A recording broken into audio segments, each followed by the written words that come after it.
take a look at this big girl. We call her Miss Big Fig out here at the farm. She's one of my favorite plants.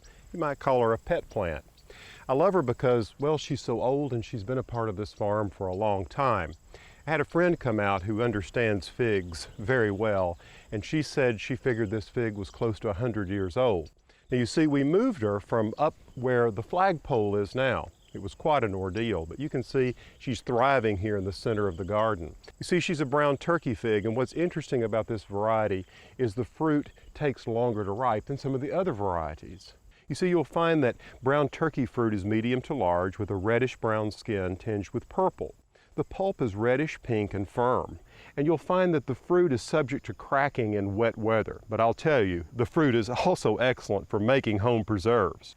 Now, one of the first things you'll want to do after picking the figs is take the stems off of them and wash them, and then freeze the figs in a plastic freezer bag. Now, I know this may sound surprising to freeze the figs, but you see, what this does is it gives a better texture to the jam or the preserve that you're creating.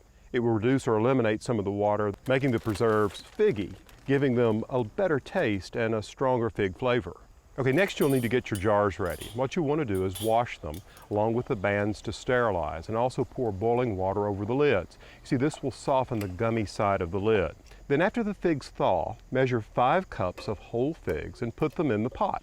Then add 1 box of pectin, about 3/4 of an ounce, 1 tablespoon of butter. You see, this will help prevent it from foaming, plus add a nice flavor, and then add a 1/2 cup of lemon juice. All right, here's where you don't want to get into a hurry. You want to slowly bring them to a rolling boil. Now, throughout the boiling process, you want to use a potato masher, at least that's what I use, because what this does, it helps to distribute the fig pulp with the fig juice and get everything sort of consistent. Okay, now calibrate the stove and make sure that your heat is at medium.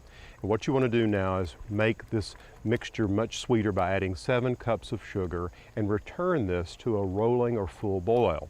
Here you'll stir, stir, and stir again. You want to make sure that there's no sticking, and you'll stir the preserves for a full minute while at a full boil. Okay, just set them aside now, let them begin to cool.